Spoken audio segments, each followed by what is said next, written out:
So APRU Sustainable Waste Management concentrates on recycling and recovery of waste material in order to reach the circular economy, considering the land reclamation and water and wastewater treatments.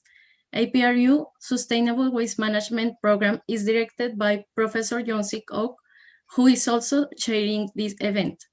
Now, I invite to Professor Oak to give a warm welcome to the attendees. Thank you. Thank you, Bibi, for the kind introduction. Very good morning or afternoon to all of you.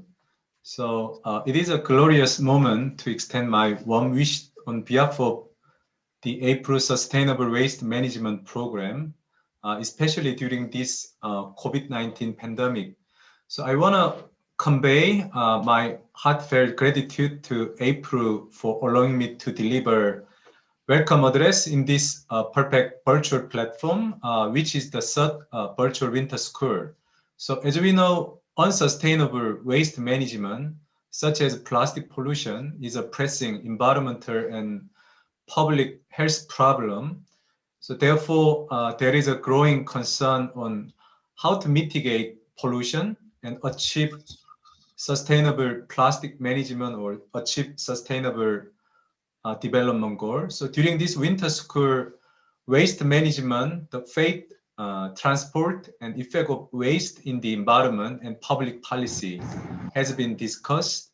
So panel discussion with the speaker will follow to identify key research needs in biochar research and to provide potential solution to waste in the context of relevant UN SDG. So this event is strongly supported by APRU Sustainable Waste Management Program leaders. So I'd like to express my sincere gratitude to them, without whom we would not have this successful event. So your strong support is highly appreciated. In addition, I'd like to convey my sincere thanks to all the members of organizing committee and all the speakers, without whom we couldn't organize such a wonderful session in the past 2 months. So I believe your attendance, presentation, and discussion, or whatever you may bring along, will fruitful for achieving a sustainable future. So together, let us accelerate the change of ideas and make a bright, sustainable world. So I also hope this virtual event will become a valuable opportunity to extend and share friendship among all of you. So I believe we could have a more valuable chance to host the world first sustainable waste management nature conference, which is going to be held in October, organized by our APRU team as well as Korea University. So I wish you all a very successful event on biochar and sustainability today. And thank you very much. Thank you. Thank you, Professor. In fact, this is the third session of APRU Winter School, but we had previously the first one about waste treatment and recycling with the participation of the Stanford University, and the second one on plastics and sustainability that are available on APRU YouTube channel and is possible to watch anytime. So if you have missed one of the previous sessions, we invite you to check the videos and leave your valuable comments. Today, we have the privilege of connect with professors and students from the National University of Singapore and University of Technology, Sydney, who are going to talk about biochar for sustainable development. Important experts, such as Johannes Lerman, have recognized the biochar as an important role to mitigate climate change. And in this session, we are going to explore and learn about the usefulness of biochar to achieve the Sustainable Development Goals. So in the agenda for this session, we have two plenary speakers, Professor Shannon Wang from the National University of Singapore and Professor Huai-Chan Ong from University of Technology, Sydney. After some presentations from students of National University of Singapore, Song Xuan, Manu Subarna, and Lani Uli. And finally, a Q&A session. So now let me introduce to our first speaker, Professor Shannon Wang, graduated from bachelor's from the Tsinghua University. She made a master's and PhD from University of California, Davis, and postdoc at Imperial College London. Since 2017, she has been a professor in chemical and biomolecular engineering at National University of Singapore, leading a smart systems engineering research group. Professor Wang has multiple recognitions, such as the Outstanding Young Principal Investigator Award in 2021 and the Young Researcher Award for Engineering and Sustainable Development. She has multiple publications in the areas of renewable energy, chemical and process engineering, sustainability, and machine learning. Following, she's going to give a presentation about the artificial intelligence and machine learning methods in sustainable environment and waste management. So Professor Wang, please kindly share your screen. Thank you. Thank you for the kind introduction, Vivi. Again, my great appreciation to Prof. Oak and the committee's kind organization of the APRU summer school and the series, winter school and the series summer here in Singapore all the year, and also the series of the conference and the global lectureship we are really expecting. So it's a lot of exciting initiatives in under this pillar of the APRU sustainable waste management. For the knowledge sharing and innovation, as we can see the slogan here. So it's really my great pleasure to present this topic on AI and machine learning methods in sustainable environment and the waste management, especially through the key focus of biochar today. We will discuss a lot of the new methods, especially through computational intelligence, how we can use the state-of-the-art AI technologies to benefit our sustainable development. So as we introduced, I'm currently leading a smart system engineering group at the National University of Singapore. So several of my students will also give follow-up presentations on specific topics. So I hope we could discuss in this collaborative environment to share our insights and promote global collaboration. To start with the motivation, we have all been discussing the sustainable development goals for energy, water, waste treatment sectors. As we can see, all those sectors are not independent. They are always interlinked and interdependent on each other to achieve the final SDG. We see the increasing amount of energy demand, water demand, food demand, as well as the generation of waste. So how we can treat the waste, turn the waste to energy resource to form this smart energy, water, food, waste nexus for sustainable development is our key focus. We have also been facing the severe impact of climate change. So we see this is a roadmap to battle climate change as the last generation, we should take the action to benefit the generations behind us. So many countries have recently made their commitment to become carbon neutral by 2050 or 2060. So this journey, we need this smart plan to achieve the final goals, to meet the 1.5 degrees C or 2 degrees C scenarios by the end of the century, so that we can allow the sustainable development of our whole planet. And we see that during this special pandemic this year, COVID-19 has really changed many of human behaviors and the global situation. At the beginning of last year, when the cities and countries are locked down, it's a sharp decrease of carbon emissions. So this can be the only good news among that set time. As CO2 emissions dropped significantly. Even in China, the whole drop of the first quarter is equivalent to the whole country's emission France. So this kind of significant drop is indicating some environment benign development, but this is not the norm of our society. Right now, we really hope with the vaccination, we hope the whole globe, the world is coming back to normal. At least here in Singapore, we are quite back to normal. I hope in every country globally with its emergence of the technologies, we could back to this economic recovery. However, when we see the recovery, it's different scenarios. Right now, we almost see this V shape to see this very fast recovery after the pandemic. However, this comes along with a lot of emissions as well. We see previously last year in the drop of emissions in residential, especially transportation industry because of the lockdown. However, with this recovery, we cannot just allow irrational emissions, right? We still have to be responsible in the development to allow this low carbon development. So these are all the background. We have done a lot of analysis at the system level to see how we can control the carbon emissions in the longer term to reach the final target. However, the technologies we are working with every day, especially those biochar and those negative emission technologies, could play a significant role to help battle the climate change.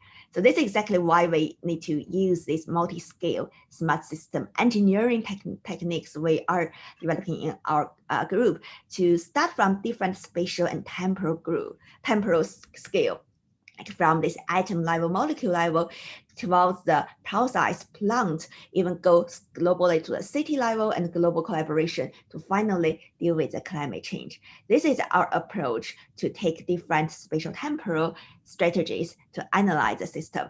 So in combination with technological innovation on each level, we could finally achieve the final target. That brings the topic of my talk today. I want to really introduce what's the potential of AI and the machine learning to bring innovations in the technologies we deal with. So many of the audience here are perhaps scientists in environment or in soil, in materials. However, we all deal with data every day. Whenever there is a rich amount of data, we could see the role artificial intelligence could help us to make faster and better decisions. So we say general AI is any technique that programs the machine to think like a human being in the way to mimic the person acts. We have seen those robots, those autonomous driving, and those AlphaGo, AlphaFold to play a significant role. However, in our sense, in our material or environmental sense, we could use this machine learning, even deep learning with a neural network type of structure to help us analyze the data and identify the trend behind the data, using those data-driven models to help us understand better of the process. So this is exactly what we aim to achieve here using AI in the fundamental sense domain.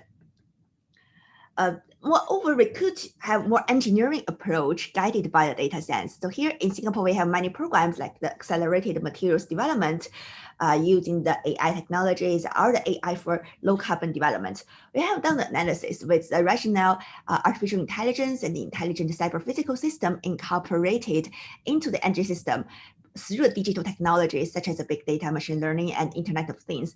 We could have huge potential to further reduce the carbon emissions, more than 50% of potential of carbon reduction through all the sectors like building, renewable energy, and industry manufacturing. So this huge potential of intelligent technologies are analyzed here, and we need to find a way to achieve that. So to begin with, I want to give you an overview of the machine learning methods and the application in the field. So we have done this review if you are interested in reading more details. So machine learning technologies generally could be categorized to supervised learning, unsupervised learning, or weakly supervised learning, as well as reinforcement learning. So those are the bigger categories of machine learning methods. For supervised learning, just imagine you have a set of data points of X and Y. Like X can be your material property, can be your process conditions, while Y can be your target, like the yield or the final CO2 emissions. So you have this target here, you want to get a model to predict that. Have you done any linear regression before? I believe everyone has done that, right? If you have done an experiment report, you must have done a regression task to form a curve fitting, either a linear curve or exponential curve. So this, if you have done so, congratulations, you have actually done the machine learning 101. Because this is the most basic type of machine learning to fit a curve using the data.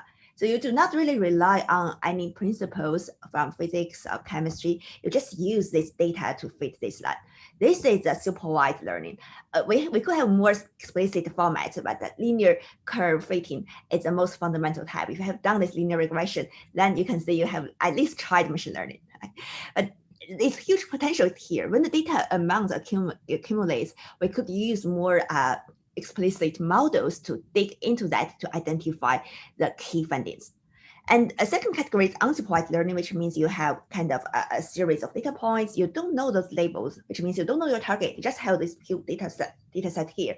And then you can use these like models to analyze the data to find their inherent rules, like clustering of those demand reduction. So those are the unsupervised learning. Well, this active learning it plays an even more important role we'll introduce later. So these are general machine learning methods. When we analyze it to the materials or the environment field, we could use that through all different life cycles of the material discovery, like characterization, property prediction, synthesis, or even theory discovery. We really see huge potential here. So how do we do that? We always rely on data, right? So data is a key thing.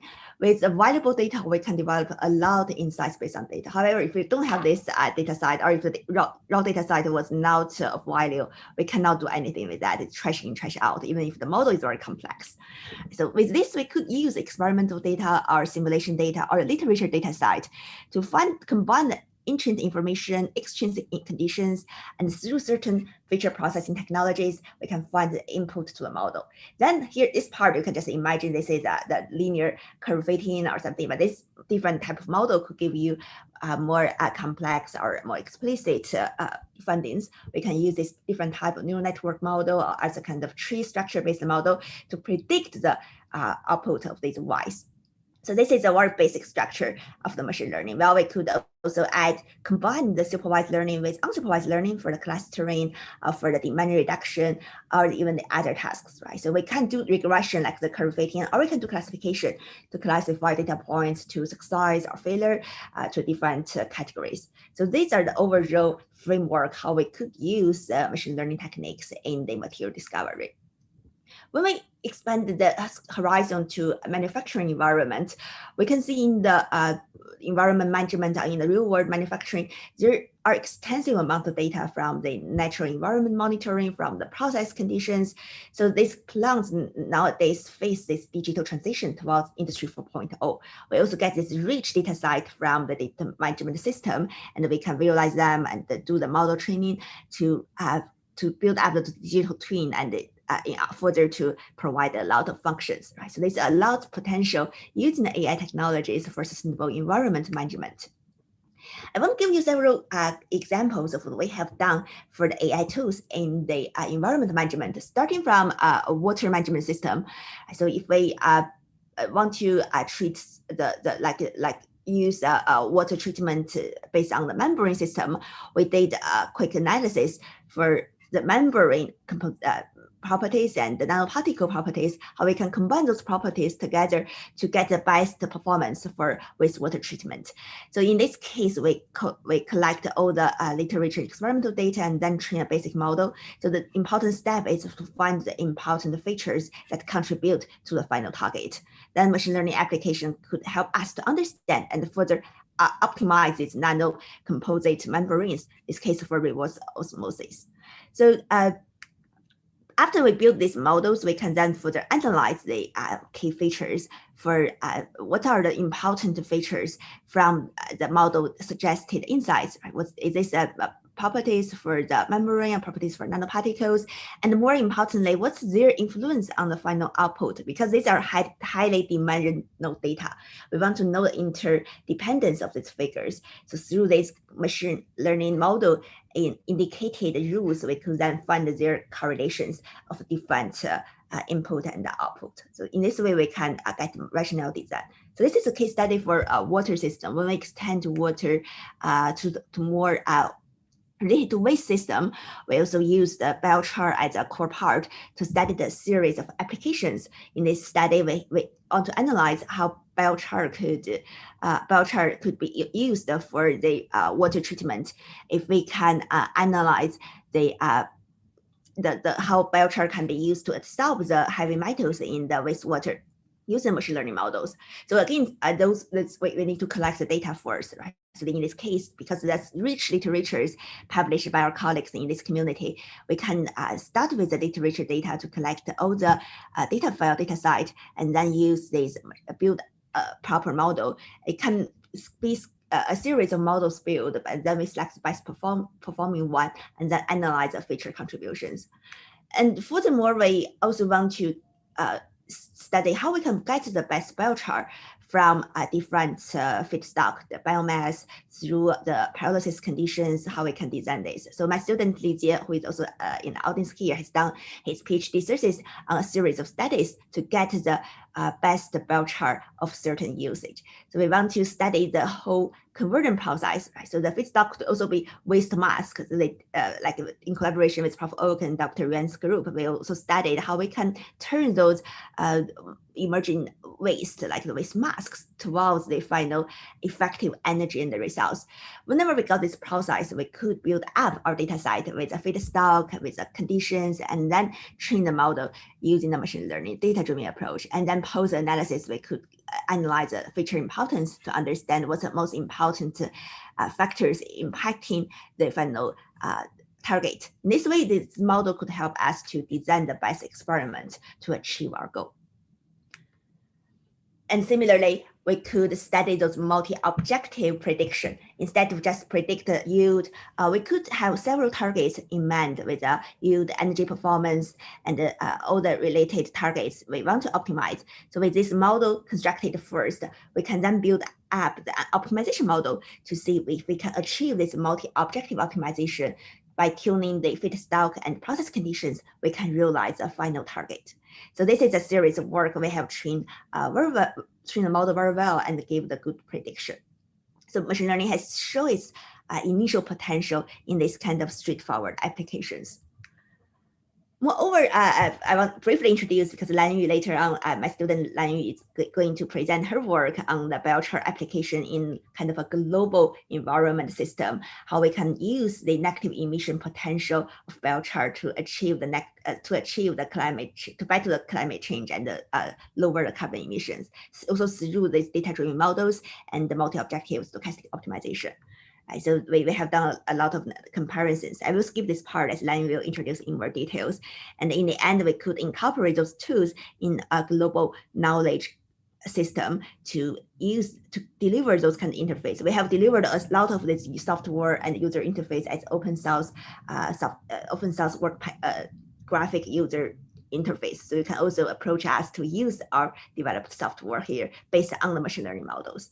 So this part is about waste to energy systems funded by the CREATE program here, with many of our colleagues here also introducing how we can achieve the best energy and environmental performance in mega cities. So this is a series of the ground scale, but I want to focus back to the materials discovery part, either for the environment application or for the energy system optimization. We have seen this life cycle of material discovery from the property prediction as the most common application towards the characterization, synthesis, or even until the new theory discovery. This is a broad area we could explore using the AI technologies. Just now in the several case studies, we just use kind of a one batch learning. We have the data set here, and then we learn a model from it, and based on model, we design the experiment. So we get the final target optimized. However, this is there could be far more development beyond this. We could have this system more intelligent with this machine learning in the experiment loop. What we mean here is really the AI application combined with a high throughput system with a high spatial temporal complexity. It's no longer just offline learning, but instead this machine learning could be incorporated in the experimental loop. Through the high throughput or more efficient experimental system, we could generate one batch of data and learn from the data to get a preliminary model, and then suggest the next round of experimental conditions, for example. And then through this machine learning guided synthesis or material discovery, we could then realize the final target in a faster way. So this is the final goal here, to have this intelligence in the loop, even incorporated with the automation robotic system. We no longer need a human experimentalist. We can just design those algorithms and give the physical insight. And in the end, this active learning loop will guide the experiment to fully achieve our target. So this is our dream here. And we do see the potential, and we have realized some basic prototype based on this logic. So here is an example. We want to integrate machine learning algorithms in the high throughput experimental loop. In collaboration with many groups, we build up a series of machine learning algorithms and the automated experimental platform. And this is the demonstration platform. We could incorporate more and more experiment device and also the applications. This one is for the case study I demonstrate here is for nanoparticle synthesis, but we could consider porous materials. We could generate a biochar using this automated system as well. Also through collaboration with Prof. Oak's team, that is not a far away dream. We are realizing that to realize the AI-guided experiments. So in this case, actually, we developed a multi-step algorithm framework to consider from this initial sparse data set, how we can expand the data set guided by machine learning algorithms, and finally to explore the full space in order to realize our final target. In this case, the final target is spectrum corresponding to a specific shape and size of nanoparticles. In a more detailed look, we realize this high throughput experiment through the droplet-based microfluidic system, which is commonly platform for a fluid operation. Well, in our case, we could also have these different pyrolysis, your equipment could be turned to this kind of high throughput platform.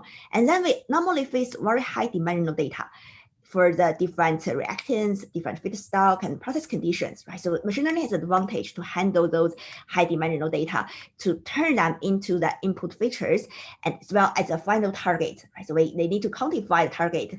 Like if we want to get a specific shape of the nanoparticles, we can turn that to the target spectrum as a target of prediction. And in this case, we need to think carefully about our data. Right? When we have a sparse data set, we normally just start with tons of samples. If you ask, can I use machine learning if I only have 10 data points? It's definitely too small size.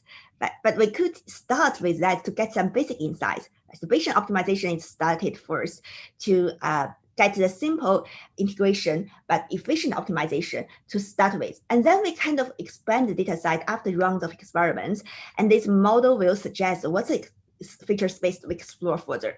And then if we could achieve a huge data set without this process, if you say I have already accumulated a large amount of 1,000 data points, then we can easily construct many good neural network models to allow more explicit prediction performance and extract knowledge.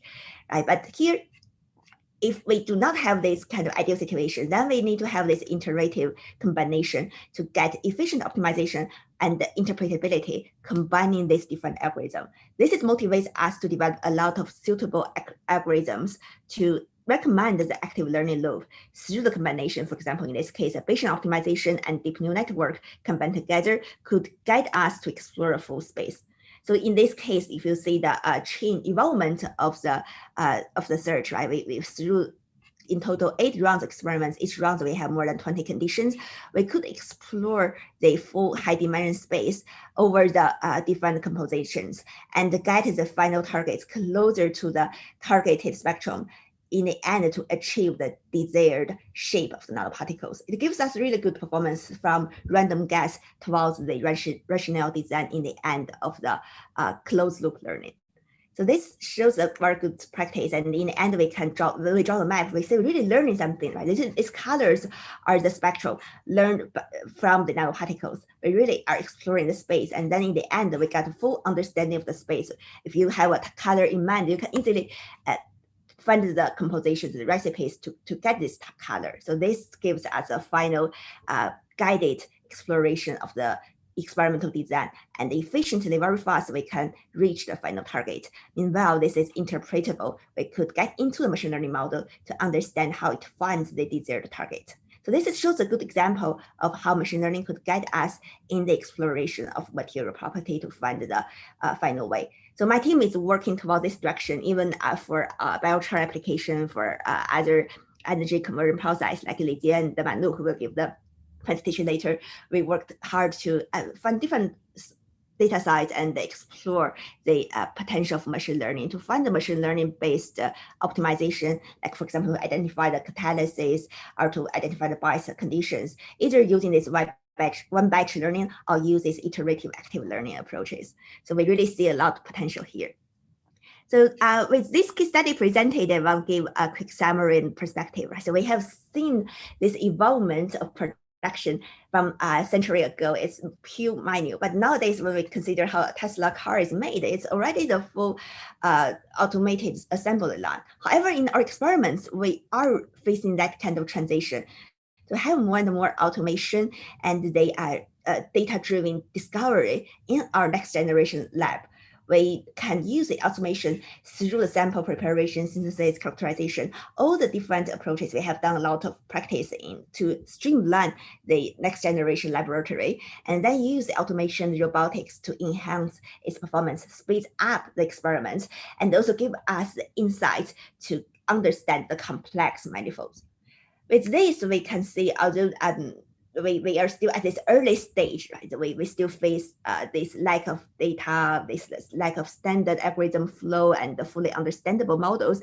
But it's more promising that we work together, starting to use this smart synthesis and manufacturing of materials, and also the intelligent management of the environmental system in combination of the machine learning, high throughput performance, and high performance computing, high throughput experimentation through automation. We could achieve the final target to accelerate discovery and also to discover the new insights aided by the AI technologies. So with this, I hope I can at least provide you some basic concepts. So I appreciate my research team at NUS and funding agencies, especially APRU, to provide this very good platform to share knowledge, and happy to discuss any questions with you later at the panel discussion.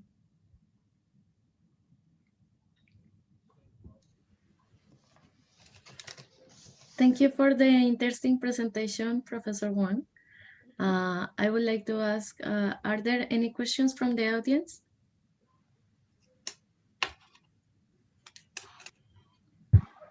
Sean and Shiva speaking. Can I check with you, currently worldwide, what is the general use and the extensive usage of AI for the waste management research from your research? I think it's a quite multi-scale. First of all, at this materials level, right? For waste conversion, we also sometimes need the catalysis, need the catalytic process. We could use AI for the materials discovery, for catalysis design. This is the most fundamental level. Then towards the process level, we could use the process data to optimize the process, generate some data-driven models, and design the process with the best conditions. And then further go to the city level or the global scale, we could use these data-driven models to guide the policy making using this data-driven optimization. So as we just showed this, it's from different levels, we could use AI to support a lot. Whenever there is rich data, we could use these new tools to help us make decisions. Okay, great, thanks. Thank you. Hi, can I ask a question, please? Sure. Xiaonan, excellent presentation. It's Ali Abbas here from University of Sydney, Australia. Hi. And it's great to hear the talk in the way that process system engineering can advance this field. So excellent work, I congratulate you. My question is around the modeling work, Xiaonan. How is your experience? I think so far you've shown a lot of use of data-driven models, neural network models and so on. What do you think, is it worth to still spend time on mechanistic models, or do you actually incorporate them into your smart system analysis? Of course, thanks for the excellent question, Ali. This is a really expert insight, right? It's very important for machine learning research nowadays to incorporate the physical insights as well. They have to see the limitation of the pure data-driven models already. So we have to consider how we, as the scientists, could incorporate more of those fundamental principles, first principle models with these data-driven models. Again, from different levels. At this material fundamental atom molecule level, we could have a lot of this physics incorporated. Like, for example, a brief case, when we developed the neural network models, we could add certain constraints that to drive the model to obey the physical rules so that it can generate more rational design instead of exploring the data space freely. So this can be it is also a trend in the AI community as well. And also this is our strength as process system engineers. And the more at this process level, I believe this data-driven models and the first principle models, they're competing, complementing each other. They're not competing. They're helping each other to form this kind of gray box models as well. Instead of a pure data-driven, we could incorporate the physical insights. And in many cases, those data-driven models can help to accelerate the, for example, CFD models. They can help predict certain parameters. They can, we still need, and it's very important to have those kinetic models, first principle models, but these data-driven techniques can help us predict the parameters or accelerate the process as well. Thank you very much. Excellent. Thanks for your questions. Yeah, great. Thank you for the participation, and thank you, Professor Wang. Now the next speaker is Professor Wai-Chang Ong, graduated with a bachelor's and PhD from University of Malaya. Professor Ong's research interests are wide-ranging under the field of renewable energy, and his main interests are the renewable energy systems, biofuel and bioenergy, and biochar, green technology, and environmental. He has various publications and is listed as 2020 and 2019 highly cited researchers in engineering by Clarivate Analytics. Also, he received an award as the Malaysia's Research Star and a recognition by the Ministry of Higher Education in Malaysia. His presentations for today is focused on bioformulation of biochar as a potential inoculant carrier for sustainable agriculture. Professor Ong, please go ahead.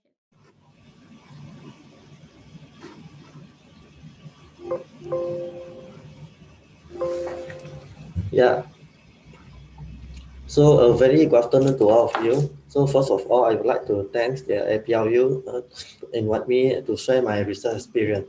So today I would like to share one of my group research outcome, which entitled the biochar production for microalgae biomass for environmental utilizations.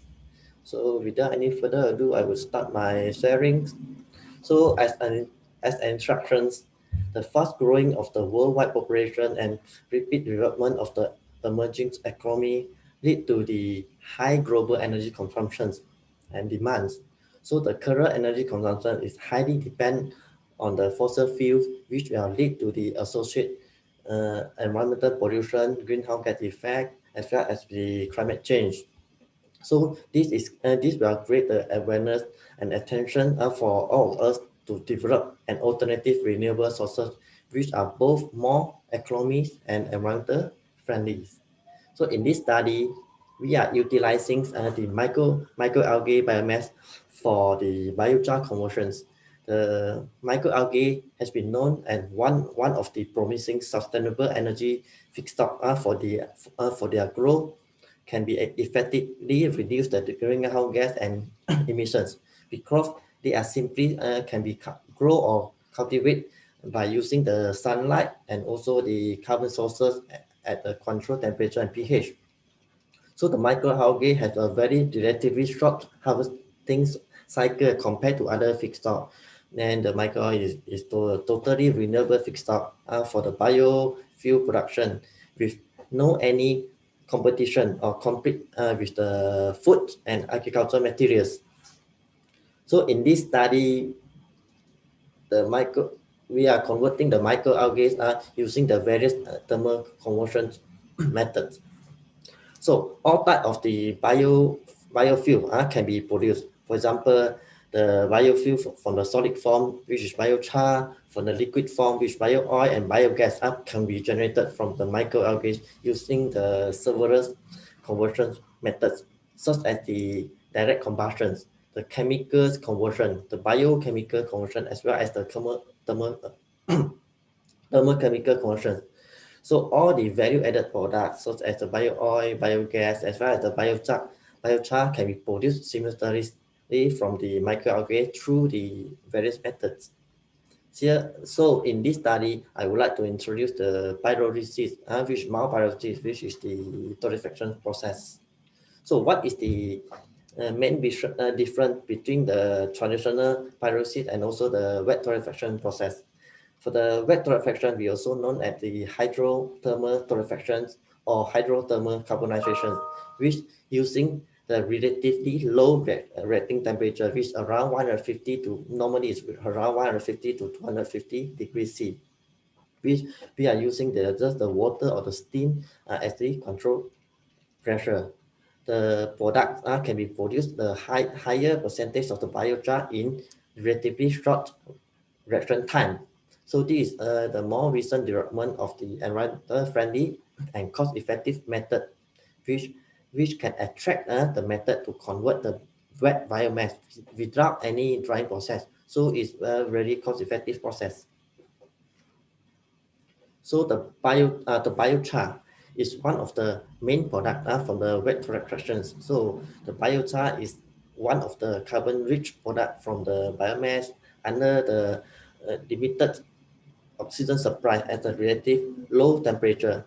So the composition of the biochar vary and depend on the feedstock and also as well as the conversion or biorefinery process. So this is the application of the biochar, which the biochar can become one of the biofertilizer for the soil amendments, and it's also a good, also good in the long-term thing for the atmosphere's carbon synchronization process. So, and most of the biochar is also come from the renewable sources through the biorefinery. So it can become the one of the solid fuel to overcome the energy issues as one of the bioenergy sources. So lastly, biochar can be also the bioabsorbent for wastewater treatments. So in this study, what we did, we investigate the production of the microalgae biochar and its byproducts. We are using the microwave assisted wet torrefaction for the environmental utilization, and we study the applications of the biochar. So in the specific objective, the first one, we investigate the production of the biochar and the hydrolysis of the byproduct from the microalgae using the chlorella and under the wet torrefaction process with the microwave acid hydrolysis as a pre-treatment. And the second specific objective is to investigate the microalgae bioethanol production from the acid pre-treatment hydrolysis under the wet torrefaction process. And lastly, we would further investigate the microalgae biochar as the adsorbent for the dye pollution for wastewater treatments. So the method. So this is the overall flowchart for the microwave assisted wet torrefaction. So firstly, we use the wet microalgae as the feedstock. So under the microwave assisted heating wet torrefaction, so after the reaction, the main two products that we produce, which is the solid biochar as well as the acid hydrolysis.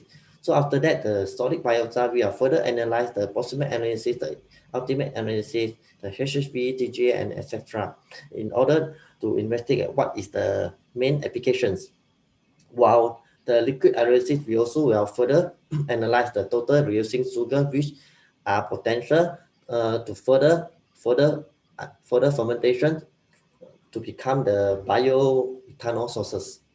So this is the acid hydrolysis, the details of the acid hydrolysis under the wet torrefaction process.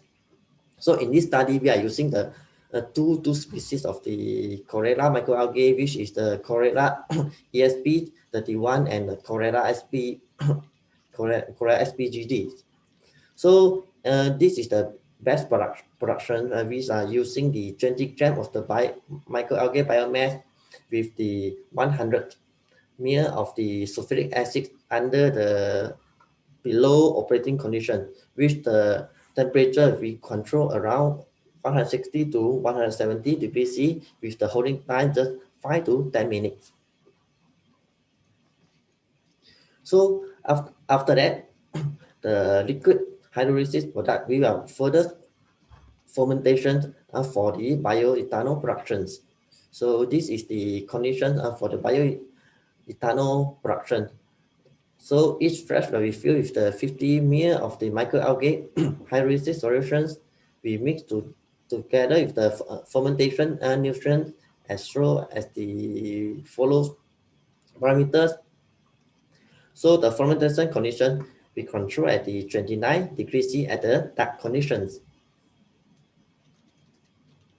Then lastly, we also study the adsorption study of the microalgae biochar on the dye pollutions for the microalgae chlorella sp. So first we wash and dry in the oven of the biochar for 24 hours at 105 degrees C. Then we grain it to the particle size around 500 micrometers. So the exhibit we are using here is the methylene blue MB and Conga red CR. So we also determine what is the final exhibit using the UV spectrophotometers at the wavelength for of 665 and 497 nanometers for the methylene blue and Conga red respectively. So this is some of the photo of the adsorbent studies. Then for the adsorbent study, we are further characterize the microalgae biochar and also what is the percentage of the removal and adsorbent capacities. Then after that, we also study what is the effect of the adsorbent factor. For example, the pH, the adsorbent dosage, the initial concentration, and also the contact times in details. So this is the result. So now I would like to firstly, I would like to introduce this is the composition of the two microalgae species. We are using the chlorella ESP, which is the carbohydrate-rich microalgae. So the carbohydrate-rich microalgae, we can further have the advantage further fermented to produce the bioethanol, while another species we are using is the chlorella SP, which is the protein-rich microalgae. So this is the result, the biochar result after the wet torrefaction. When the acid concentration is increased, the biochar here will be reduced. So when we are using the plain water, we can obtain the optimal biochar yields, which we can reach up to the 55% for the chlorella ESP species and up to 75% for the chlorella SP species. However, the total reducing sugar is in the total in the total opposite conditions. When the acid concentration is increased, the total reducing sugar is increased. As we can see here, the total reducing sugar for the species of the ESP is much more higher compared to the chlorella SP because the chlorella ESP species are the carbohydrate-rich microalgae, which can be converted. The carbohydrate can be converted into the total reducing sugar. Then after that, we can use this total reducing sugar to be fermented under the fermentation process to be converted into the bioethanol. And after that, we further analyze the higher heating values of the biochar. As we can see, the biochar HHV of the biochar will be increased with the increase of the concentration of the with the increase of the concentration of the acid hydrochloric. So it shows that the biochar from the microalgae is the one of the best fuel properties for as the solid fuel, which the biochar can have up to the 30 of the megajoule per kg of the HHV. While for the energy yield for the biochar, is reduced with the acid concentration is increased. So the highest biochar years show that the biochar is produced is suitable to be used as the bioenergy sources. So while from the SEM analysis, it can show that the after the acid hydrochloric torrefaction, the porosity is increased and consistency increased. So it can be further analyzed as the adsorbent study to see what is the adsorbent capacity of the biochar we can produce here. Pore size is increased. So as a summary of the first part, so you can see that the Chlorella ESP species produce the high total reducing sugar compared to the species, the SP species, while the Chlorella SP species is produce the total high biochar yield. So the high HHV, I mean the HHV increase after the wet torrefaction. I mean it shows that it is a potential as the alternative solid fuel for the biochar that we produce.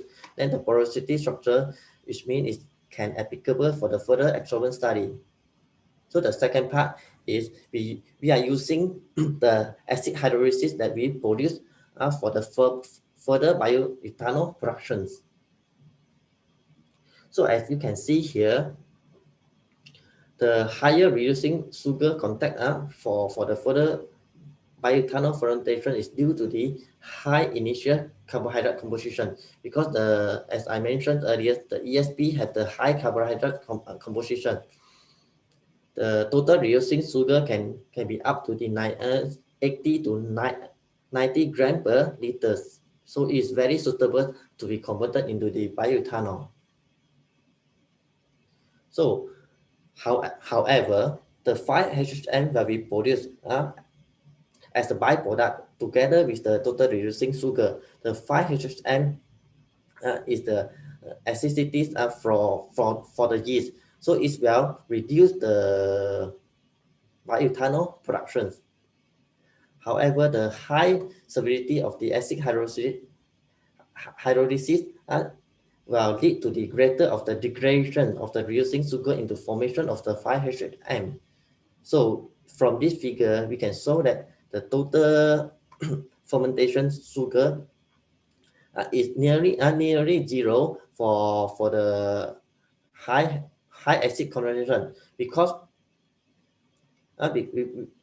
the fermentation condition is unfavorable for the bioethanol production.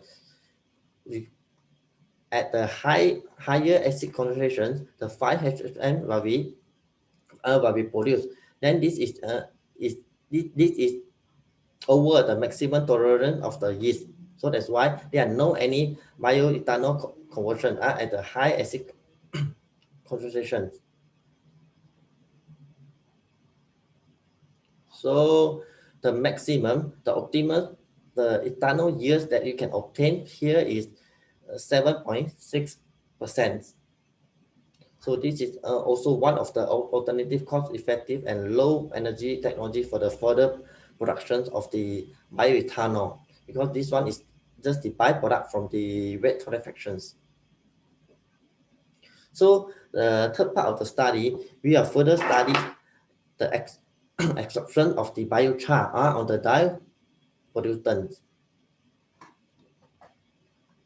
Because the microalgae biochar with the noticeable porous surface, which may have provide some of the active binding for the adsorbent. So the surface structure of the adsorbent can be one of the important factors that affecting the adsorbent process, which is correlation with the pore properties such as the surface area and total volume pore size. So for the adsorbent capacity of the dye, the correlation between the pore size and adsorbent of the structure of the adsorbent make more contribution compared to the surface area in determining the adsorbent capacity, where the compound will be directly compete with the adsorbent site in the accessible microporous regions. So the biochar that we produce can be considered the microporous materials, which because the total size is less than 2 nanometers. While this figure shows the point of the result charges, the point of zero charges is essential parameter to investigate the electrostatic interaction mechanism and exorbent and exobate compatibility by identifying the surface charge as influenced by the pH of the dye. So from the plot, we can show that the exorbent would be positive charges if the pH lower than 3.7 or lower than the point of zero charges, while negatively charges are above it, above 3.7 pH. So when the pH more than 3.7, I mean it's favorable for the methylene blue cationic dye, while less than 3.7 is favorable for the Kango red. So now is the exorbent study. So first is the effect of the initial pH. So this is the parameter we are using for the exorbent study, because the pH, the effect of the pH is essential parameter in the exorbent process, which can affect the surface interaction between the exorbent and exobate. This figure shows that the removal percentage of the both dye is increased minimum for the both dye.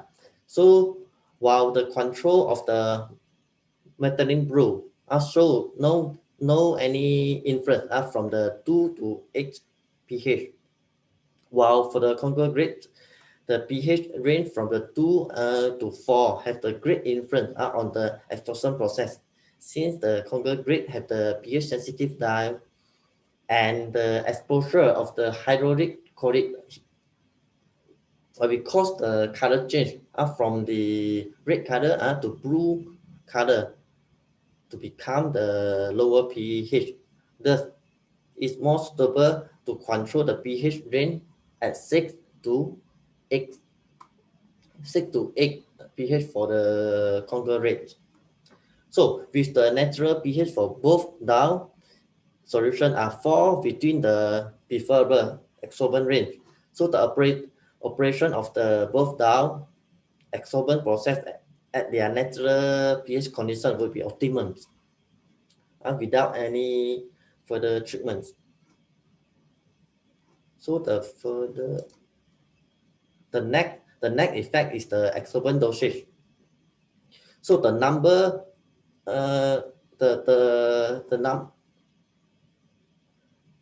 the figure show that the number of the exorbent particle is increased with the exorbent dosage and lead to the increase of the surface area and the active site for the exorbent of the dye.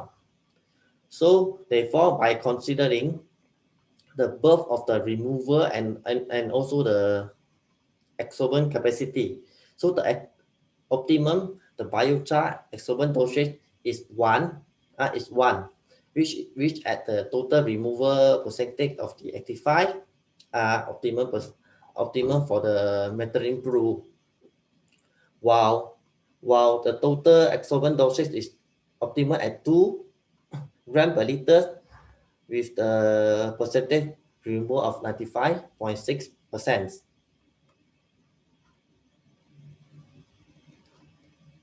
So the last effect is the total contact time.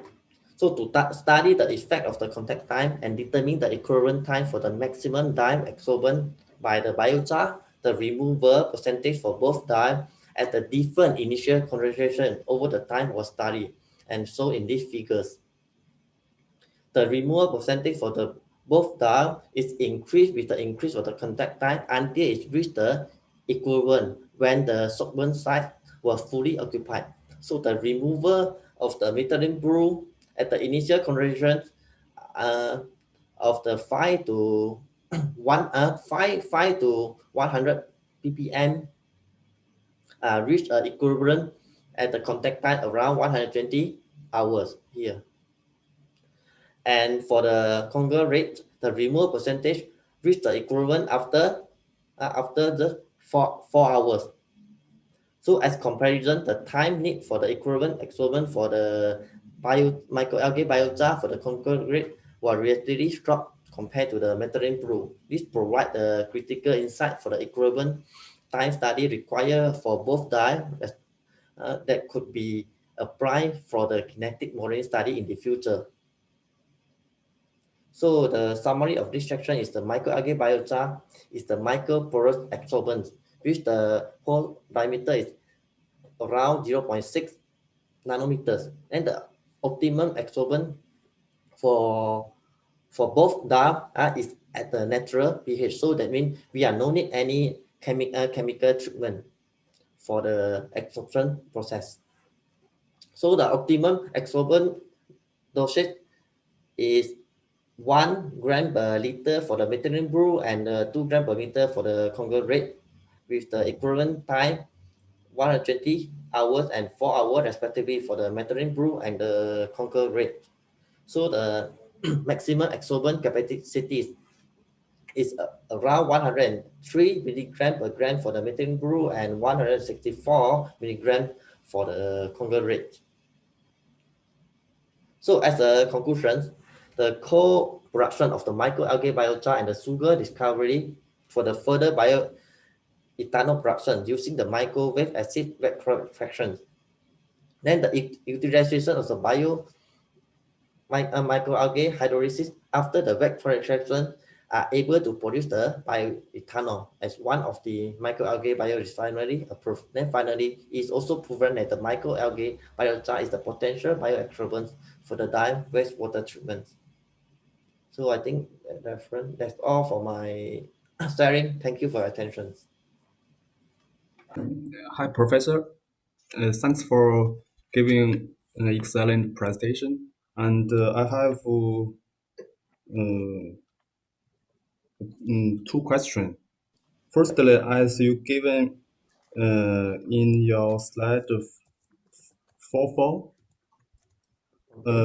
for the BC biochar, I think after 48 hours, the remove efficiency has increasing in from 20% to 8%. So after almost 2 days, the remove efficiency sharply increased. So could you give more explanation? So what kind of reaction or some detailed things to explain why this kind of phenomena occurred?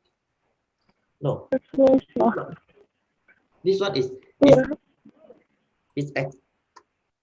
the adsorbent process is increasing together with the time until the total adsorbent capacity is become optimum.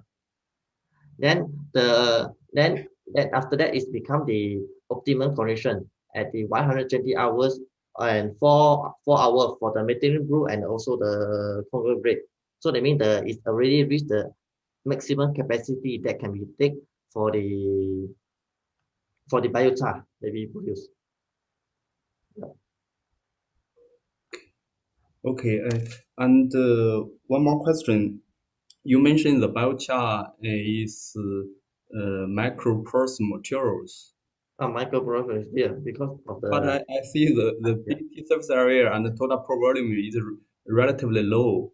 So did you check the process distribution? Because if the material is lower than the 2 nanometers, the pro diameters, it can be considered one of the microporous materials.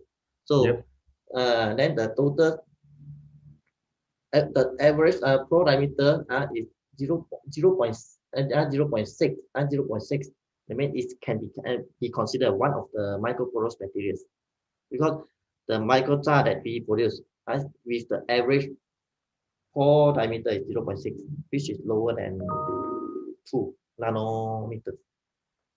Yeah. And one more thing is, I think, I totally agree. The biochar is produced is microalgae is producing materials. But I think if you can do further, like one step after, based on this biochar, you can do the activation process.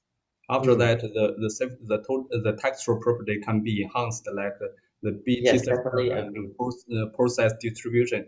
So probably lots of application can be used.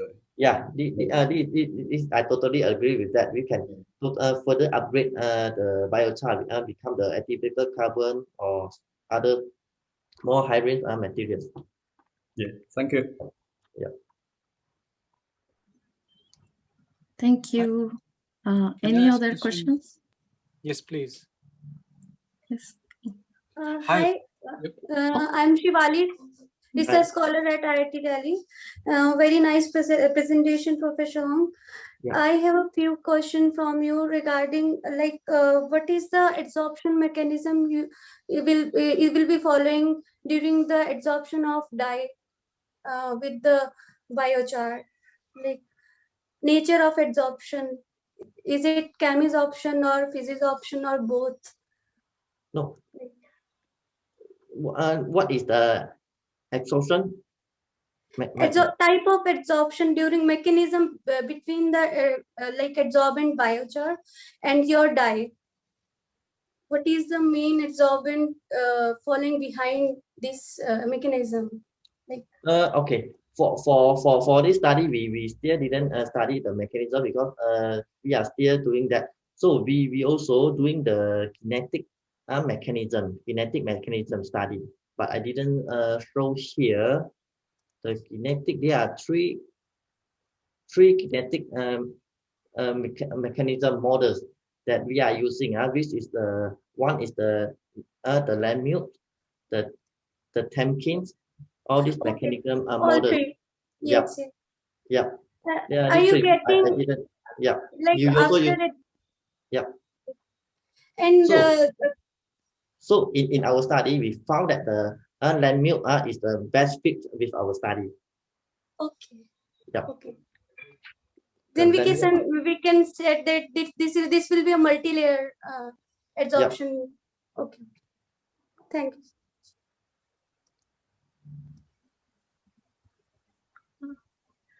Okay, thank you very much, Professor Ong. Yeah. We are going to continue with the agenda. So, okay. So now we have presentations from students of National University of Singapore. The first person is Song Shuang. She is a PhD candidate at the Department of Biological Sciences. Her research interest is on sustainable urban farming with further considerations on the feasibility of upcycling food waste into sustainable nutrient growing media for cultivating crops to reduce food waste incineration and to compensate for soil degradation in cities. So please, Song, kindly start your presentation. Okay. Hi, good afternoon, everyone. I'm Song Shuang from the National University of Singapore. I'm a PhD student, and today I'll be presenting to you my findings on using biochar for urban agriculture, which is part of my PhD project on food self-sufficiency in cities. So it is well known that biochar from waste materials can be a useful product, and also is very environmentally friendly. So biochar is commonly used for used in agriculture as well as horticulture as a soil conditioner with the additional benefits of carbon fixation. It can also be used as an additive in composting as well as in remediation of contaminated soil and water. And more recently, biochar has been shown to be useful as a construction material and in co-composting in anaerobic digestion. And although the characteristics of biochar vary with the feedstock and the production process, in general, biochar has, sorry, can you hear me, or is it too soft? Phoebe, can you hear me? Can you hear me? Is it very soft? Oh, it's okay. It's okay. Thank you. Proceed. Thank you. So although the characteristics of biochar vary with the feedstocks and the production process, in general, biochar has this porous structure, which gives it large surface area, and it also has high carbon content as well as a relatively stable structure, which are relevant to many of its environmental benefits. And because of this characteristics of biochar, I tested its use as a soil conditioner in urban agriculture. And so what is the benefit of biochar as a soil conditioner? Firstly, it can help to improve soil water content, particularly plant available water content for coarse textured soil, such as sandy loam soil. And it can also help to retain certain nutrients, especially nitrogen, as well as to neutralize acidic soil, which is commonly found in the tropical environment. And lastly, it can help to improve soil microbial structure. And that's why I wanted to use it to improve soil quality in the urban environment. So why is like urban agriculture important? Currently, many cities are reliant on food import from other rural areas or overseas, but the global food system is under great pressure with the increase in global population as well as the reduction in the amount of arable land available. And the current COVID-19 showed how easily the international food system can be disrupted with the short of manpower as well as the border shutdown. And therefore, cities need to be more self-sufficient in food production. But at the same time, the urban soil may not be suitable for farming. For example, in Singapore, a highly urbanized city, the soil is highly contaminated with, the soil may be highly contaminated with heavy metal and is highly disturbed. It can also be nutrient poor and as well as lack of organic matter because the soil in Singapore is mainly construction waste soil rather than the topsoil found in the rural area. And because of the high human traffic, the soil tends to be compact and is also acidic as a result of the high decomposition rate in the tropics. And therefore, reconditioning of the soil is needed in order to make the soil suitable for urban agriculture. So in my study, I investigated the suitability of biochar as a soil conditioner for urban agriculture, especially its effect on soil property, vegetable growth, and with the emphasis on vegetable nutrient as well.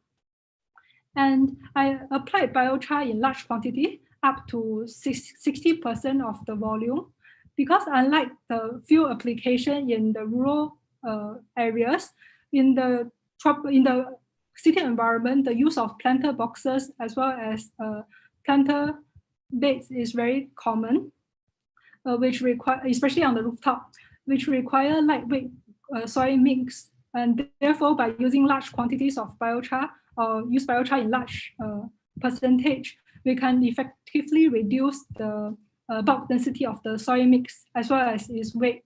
So it's easier for transportation and to keep the soil mix within the floor loading limit for rooftop farming.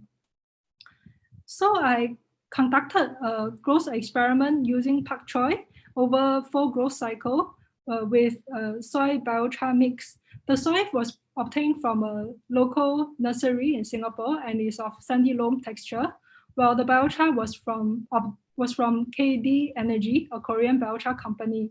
And at each growth cycle, I'll measure the soil pH, EC, BWC, as well as the pak choy shoot fresh weight.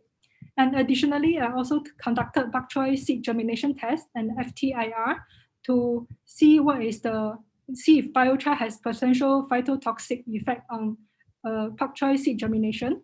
And I also used ion chromatography as well as SCP to look at the soil and foliar nutrient content at the end of each growth cycle. And lastly, NMR and LCMS was used to look at the pak choy metabolite composition in response to biochar application. Come to the results. In terms of the soil property, the plant available nitrate was positively correlated to biochar application throughout the 4 growth cycles, but the same trend was not observed for potassium, phosphorus, as well as the pak choy fresh weight. But nonetheless, biochar application seemed to affect pak choy foliar nitrogen content, especially in round 2, and increase in total nitrogen in the leaves of pak choy was observed with the increase in biochar application. And I was expecting a phytotoxic effect of biochar on pak choi seed germination, because based on the FTIR results, there was presence of phenols and alcohols in the biochar. But the seed germination test showed that even when the seed was germinated in biochar leachate or in biochar soaked in water, the germination index is actually higher than water, which means instead of being phytotoxic, the effect of biochar on the seed germination was actually phytostimulatory, which shows that the concentration of phenols as well as alcohol is not high enough to be detrimental to the seed germination. Moving on to the metabolomics, the NMR results showed that the potential clustering was observed for the different biochar application rate. The red circle represents 0% biochar, the blue one is 30% biochar, and the brown one is 50% biochar application rate. And the detailed analysis showed that in 0% biochar, there was more amino acids, but in 30% biochar, there was more carbohydrates. And for secondary metabolites, the LCMS showed that with the application of biochar, there was increased production of glucosinolates as well as flavonoids in the pak choi, especially camphoryl diglucoside derivatives. But because my study didn't look into the gene expression of pak choi as a response to biochar application, so I couldn't really conclude what is the exact mechanism that caused the increased production of the flavonoids and the glucosinolates. So in conclusion, biochar application can improve soil nitrate retention, but its effect on the other soil nutrients was inconclusive based on my study. And despite the high application rate, as well as the potential presence of phenols and alcohols, biochar application didn't have a detrimental effect on pak choi growth. And in terms of plant nutrients, biochar application can increase foliar total nitrogen as well as the carbohydrate content in pak choi, but it reduced amino acid in pak choi. And it also increased glucosinolates and flavonoids production in pak choi, but the exact mechanism is yet to be studied. And I have come to the end of my presentation. Thank you for your kind attention. Thank you, Song, for the interesting presentation. Now I would like to ask, are there any questions from the audience?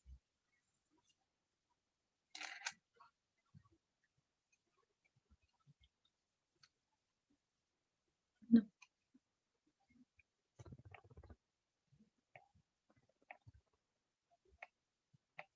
Okay. Hey, may I ask a question? Yes, please. I'm interested in knowing how long did the experiment, how long was did the experiment take?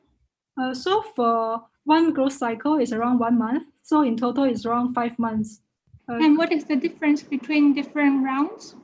Because we want to see whether there's cumulative effect of biochar throughout the growth period, because we didn't change the growing medium throughout the experimental cycle. So we actually expected the nitrogen accumulation across the growth cycle to have like an effect on the growth of the pak choi, but turns out it didn't really have a positive effect as we expected.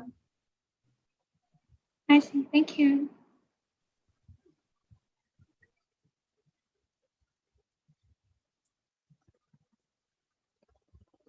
Okay, thank you for the participation and your presentation. Now, we are going to continue with the presentation by Mano Subarna, who is a chemical engineer with backgrounds in process systems engineering and applied machine learning through 6 years of industrial and 2 years of academic research experience.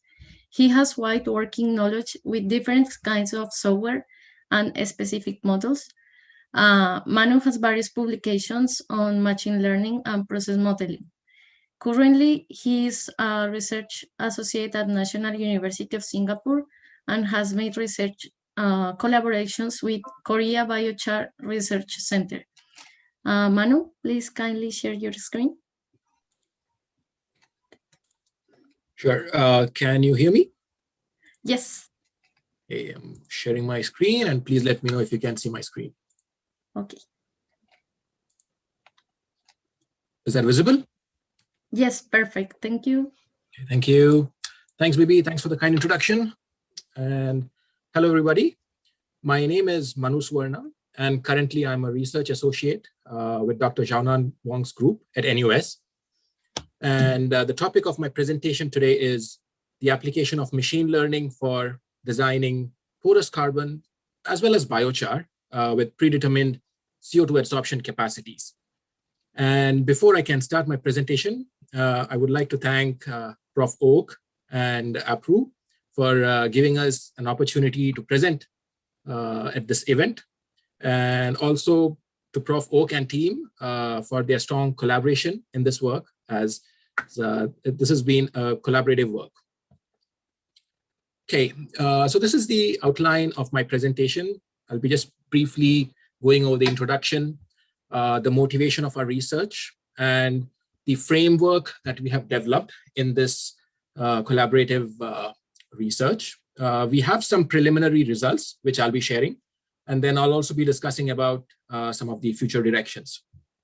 And just as a key information, much of this has been drawn from the insights that was shared by Prof. Wang in her talk earlier. So I'll be probably sharing some insights by sharing our research experience in a little more detail to that.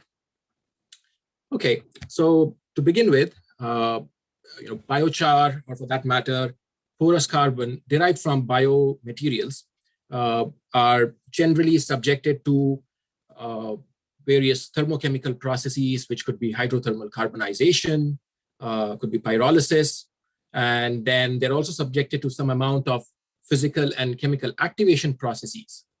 And that's how you eventually get biochar or bio waste derived porous carbons. And they find a wide variety of applications.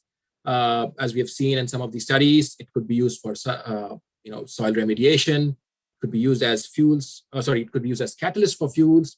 And one of the major applications is its use in CO2 adsorption. And that is an application of interest in this study that I'm going to talk about. But even before that, conventionally, the production of biochar or biomass waste derived porous carbon has relied on the intuition of the experimental researcher or the synthetic chemist. And in short, so much of the production and the development of biochars at a lab scale is dependent on the expert knowledge from the experimental researcher. And more so, when one goes on to produce these biochars, they're driven by experiments wherein 2 to 3 variables are configured and experimented with. So that's where it comes up to like a 1 factor at a time process. Eventually goes on with some design of experiments for optimization of the whole process, and then to produce a biochar or a porous carbon. But there are a number of process parameters that affect the biochar production and properties, and these stem from the feedstock that was used, the thermochemical processes, and then the surface activation process, and so on. So optimizing and understanding how each of these process parameters, as well as the feedstock, affect the biochar in terms of its properties, as well as for its production, is not a straightforward process. And in more cases than often is neglected in experimental research, as in the full spectrum cannot be studied. And so in our research focus, we tried to investigate if we can use data-driven techniques, which in our case would be the application of machine learning, and how can we use these tools of machine learning to leverage the production processes. And as I've mentioned before, this is a collaborative effort wherein the machine learning concepts and the tools are being employed by our group, whereas the experimental work and the domain expertise is being provided by the Korea Biochar Research Center. And to begin with, this was the framework that we came up with. In some ways, Prof. Wong has demonstrated it in her earlier slides in the form of an active learning loop, but I'll still go about describing the process. So this is the framework that we begin with. The first step in any machine learning project stems from the collection of data. And in our case, what we realized was it would be best to go about with experimental data sets which are published in literature, because that's a plethora of data out there from diverse research groups, diverse data set, and it would be best to collect those data. And in terms of the data collection process itself, what we found out was that most of the publications had data about the biochar's textural properties, the composition of the biochar, the adsorption parameters at which CO2 adsorption takes place. So we decided to use these set of features as our input variables. And then the target feature was obviously CO2 adsorption in our case. I'll brief up on the results, but more so what we found out was that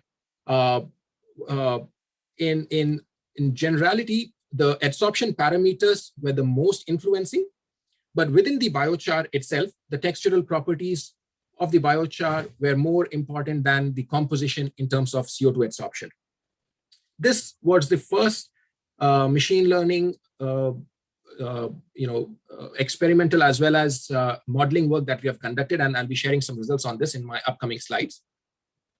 In addition to this, what we are also trying to work on is, given the set of predictions and the understanding from machine learning, how can we use this knowledge to perhaps help our experimental collaborators to synthesize biochar from the intuitions that were derived from machine learning.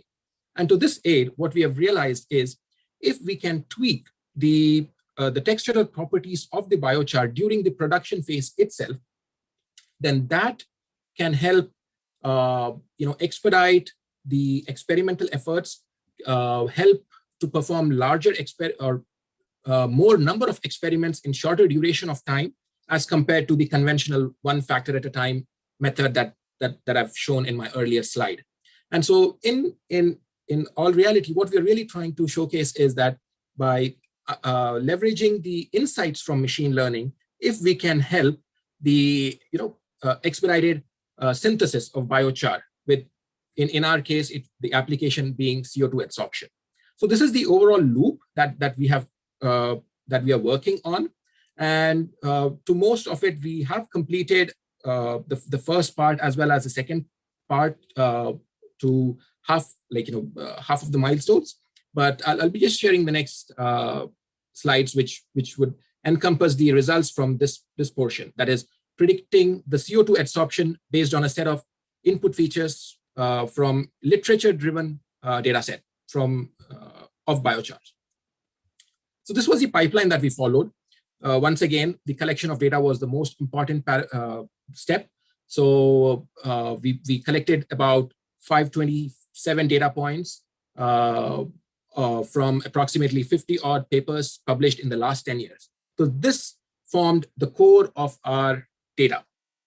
And then once we get the data, there are steps which are known as data wrangling or data pre-processing, which can help us to streamline the data in a manner so that it is very easy to build machine learning models on. And these steps include either finding missing data and imputing them if there's a requirement, getting rid of outliers, different papers publish different input features across in different units. So trying to bring different units, the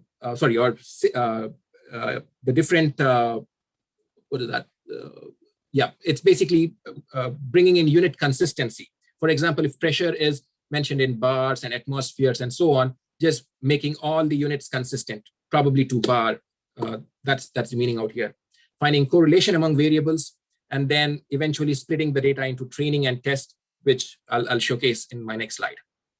And then once we have all this data management done, the eventual process would be to test, at least in our case, we try multiple algorithms to see how they fare on the data set. And then during the model building process, there is something called as hyperparameter tuning, which is technically tuning the model so that it fits to the data, followed on with some cross-validation, and then eventually selecting the best model which suits the data. And not just that, although prediction is a key tool in machine learning, in the scientific realm, we also have to explain what is going on behind the machine learning models, because machine learning models are mostly classified as black box models. That is, the intuitions are not known, what goes behind them. But then in the scientific realm, it's very important to understand the feature importance as well. So we do that as well. This is an overview of the different machine learning models that we developed. So as you can see over here, we've tried 3 different models. These are all decision tree-based models, or classified as tree-based models. One is called the gradient boost. The other one is called the LGB. The third one is called the extreme gradient boost. And we've tried them on the entire data set. So what happens is that if you see, we have split the data into a training and a test set.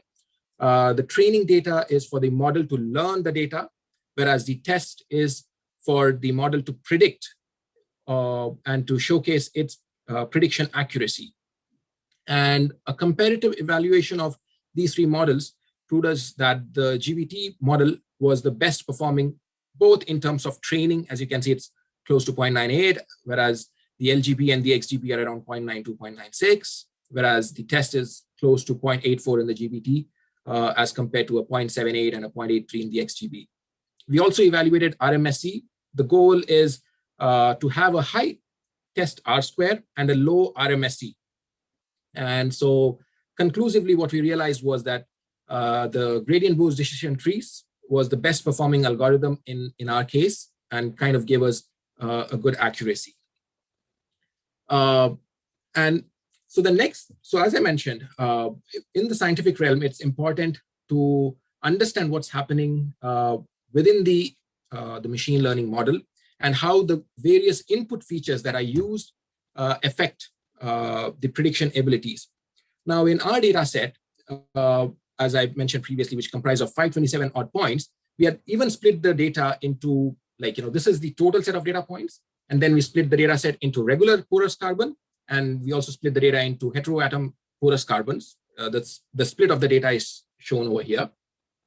But what we conclusively found out was that across the 3 different, or I should say the main data set and the 2 subsets, what we really found out was that the pressure and the temperature at which adsorption takes place. And if you can see the pressure and the temperature, it's the temperature and the pressure out here. So these are the most dominant factors which affect the CO2 adsorption in biochar.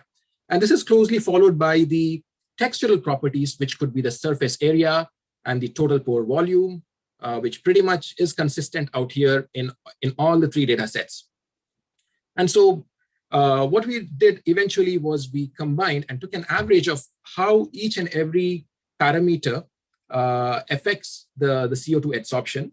And what we realized was that, in totality, adsorption parameters, which is the temperature and the pressure at which adsorption takes place, contribute to about 60% of the influence on the machine learning prediction. And second, followed by the textural properties of the biochar, which could be the surface area, the total pore volume, and the micropore volume. Eventually, a very small contribution by the compositional parameters. Now, the intuition out here is that machine learning models are purely data-driven, and there is no mechanistic insights to these findings. But the catch is, are these data-driven models giving us the intuition that pretty much is acceptable to the scientific community? And that's where our collaborators give us the insights, and they kind of commend or second and support our findings. And in most, and at least in this case, the findings seem to be in parallel with the existing or the established norms. So that's a good thing to have, and that's a good thing to see that although these data-driven models are black box, there is not much of detailed mechanistic insights, but they're still able to perform just as good as that would be. And that's why in some ways we also call it as causal analytics, because it doesn't explain causation, but it at least mimics those lines. We also tried to find out how the individual parameters of the process would yield higher CO2 adsorption. For instance, this is a feature independence plot, wherein what we're really trying to see is, for example, surface area in this case, how would a surface area vary so that we get a maximum CO2 adsorption? And technically what we find out here is that if the surface area of the biochar is roughly in the range of about 1,500 to 2,000 meters square per gram, this would be an optimal range wherein you could get a high CO2 adsorption. And then the similar thing varies for a total pore volume, wherein if your range varies from about 0.6 to 0.7, that's where you get the peak or the maximum CO2 adsorption. The similar thing goes on for parameters like temperature and pressure, wherein high pressure, which is probably at 1 bar, is preferred. And in the case of temperature, it's the lower temperatures that are generally preferred for CO2 adsorption.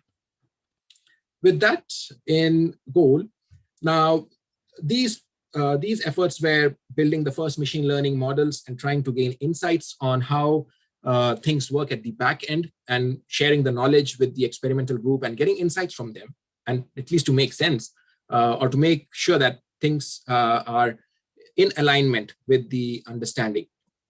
And the next part, which is an ongoing effort, is to design an active learning loop, wherein what we're really trying to devise is, in this case, at least, we have about 6 to 8 input parameters that can be optimized.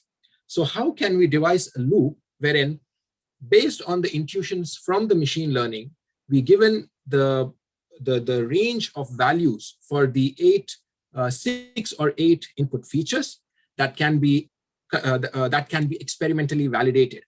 And based on those experimental validation, what we do is, so those points that will be suggested from the machine learning is what we call over here the suggested points.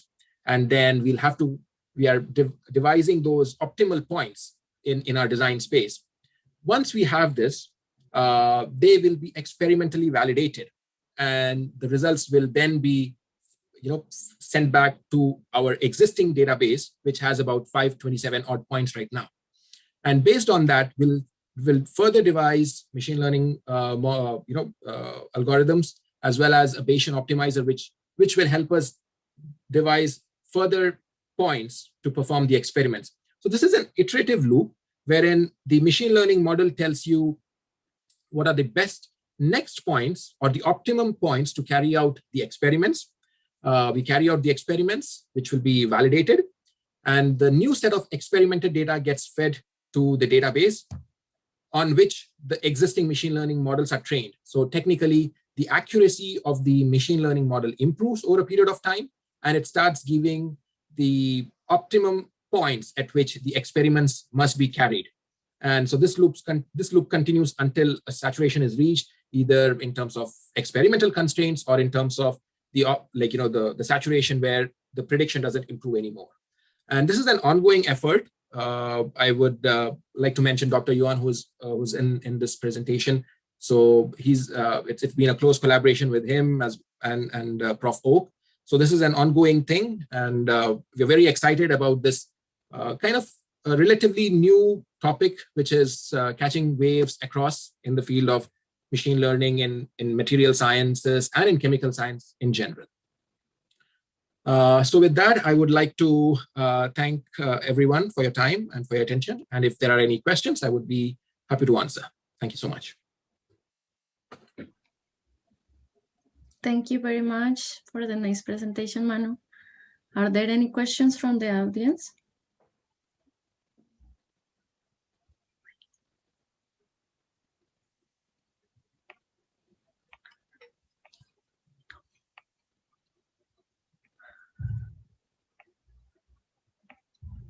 Okay. Okay, thank you. So I guess we can continue.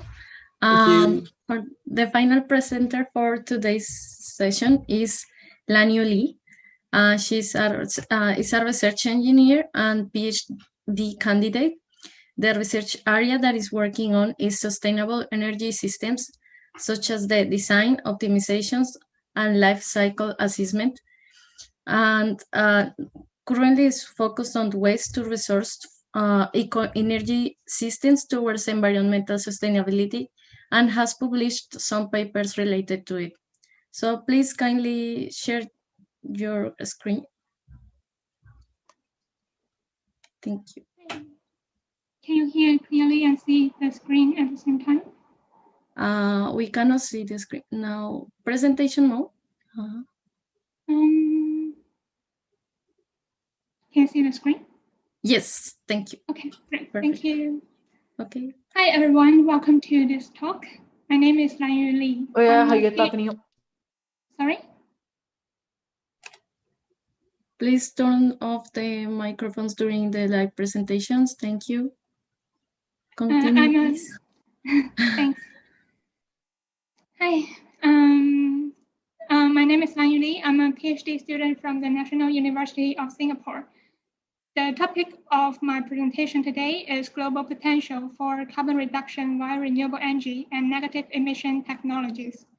In this presentation, I will briefly introduce you the background and motivation of my study, followed by the methodology for my analysis and the result and conclusion. As we all know, nowadays the increasing energy demand and increasing waste generation, as well as the climate change, are critical global challenges that we human beings need to face in the next couple of decades. Particularly, this slide shows the statistical evidence for climate change. As we can see from this graph, the carbon dioxide concentration has been well maintained under a certain level for thousands of years. But since 1950, this carbon dioxide concentration has raised dramatically, and currently it still continue rising. So the global temperature rise, Arctic sea level volume shrinkage, and global sea level rise, as well as other problems such as the wildfire, droughts, storms, and sea level rise has urged us to take actions as early as possible to prevent the adverse events from happening. It is fortunate that intergovernmental collaboration has been established to cope with this climate change problems.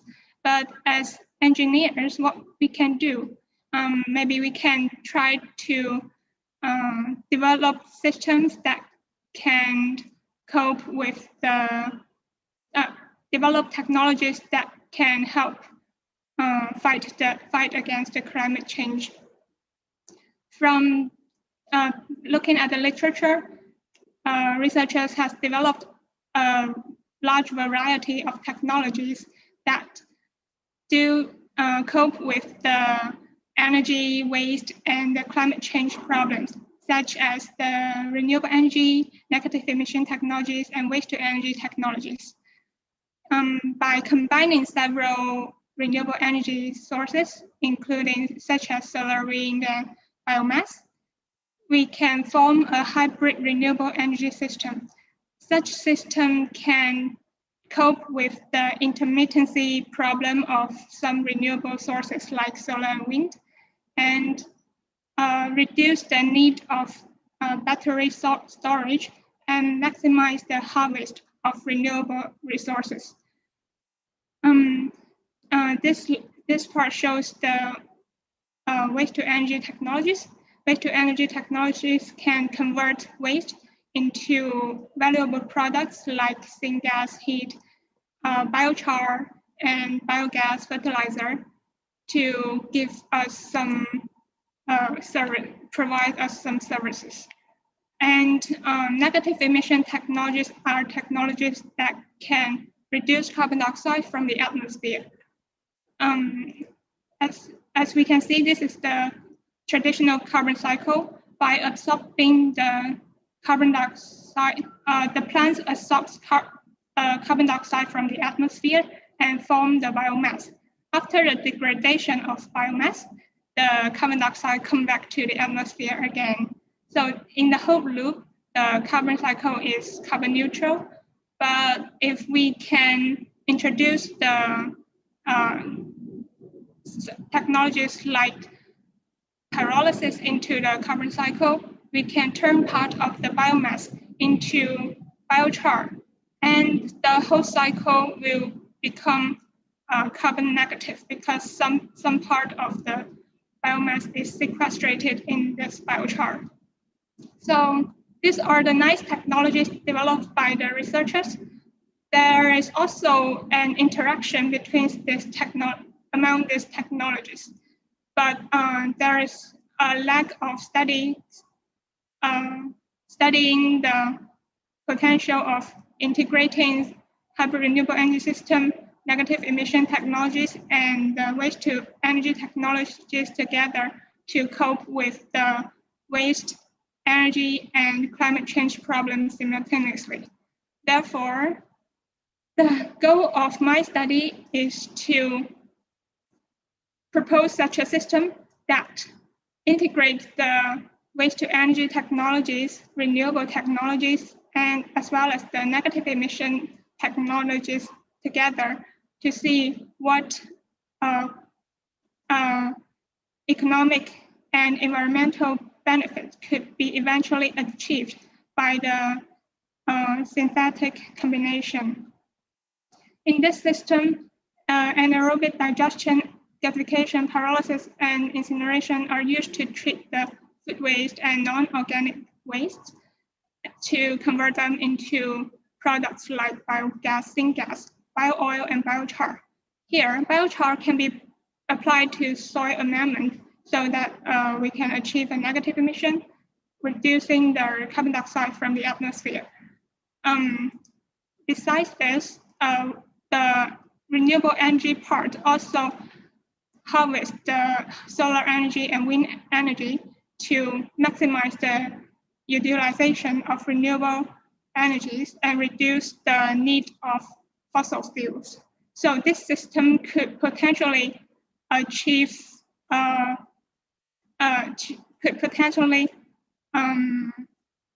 produce renewable, produce clean energy and reduce the reduce waste, as well as achieving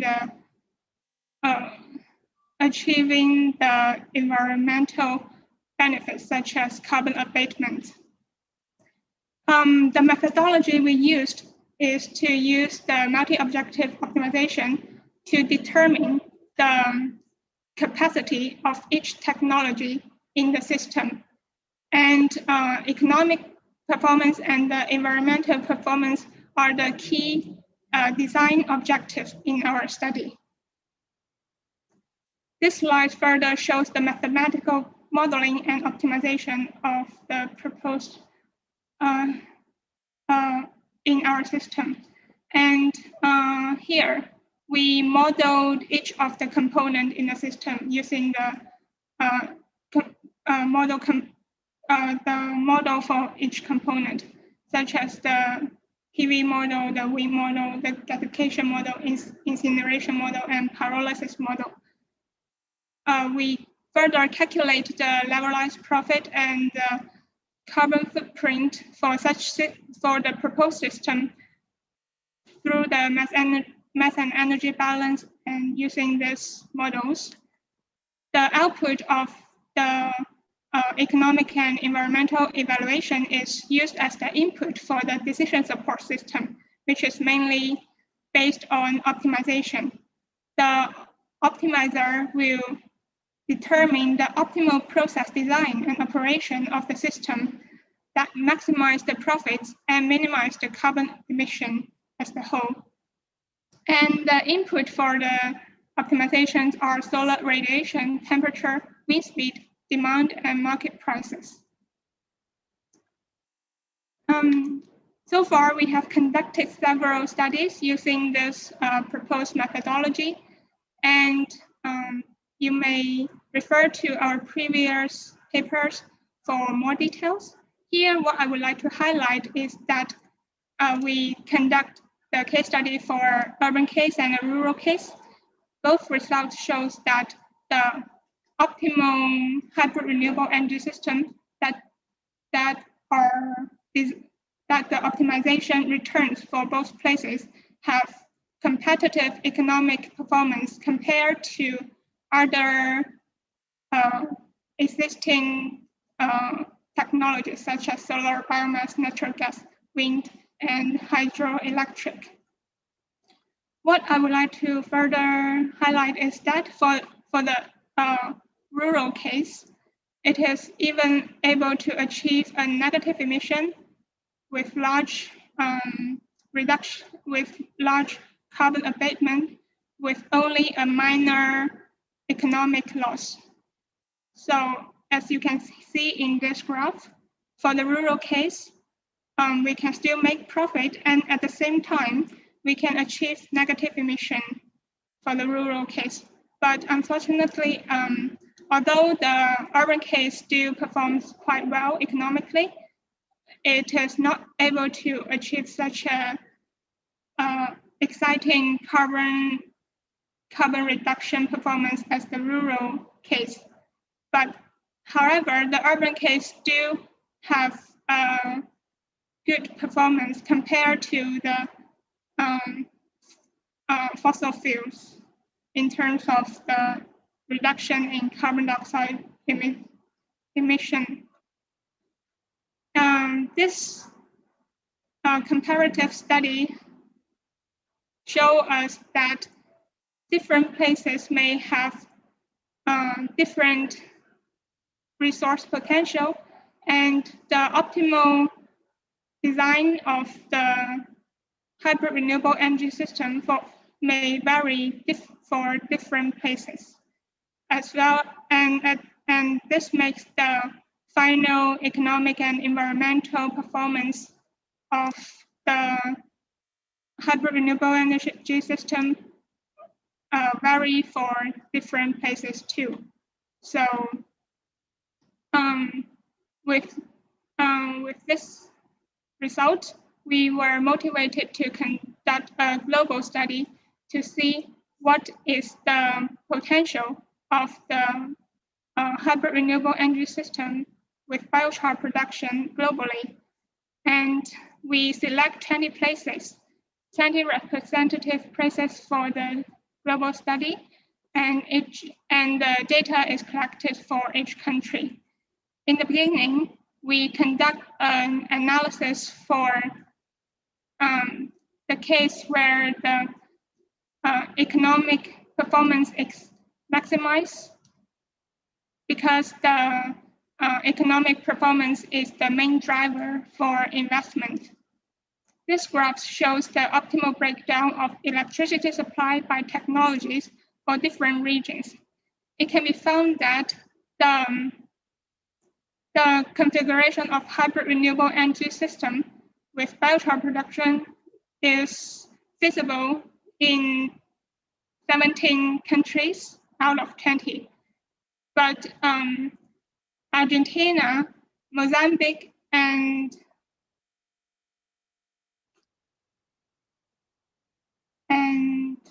Zambia does not utilize such system.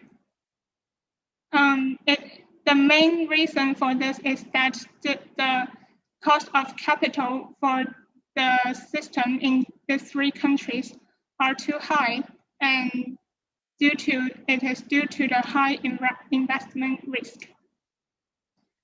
As for further information, we plot this geographical map that shows the optimal renewable generation by region.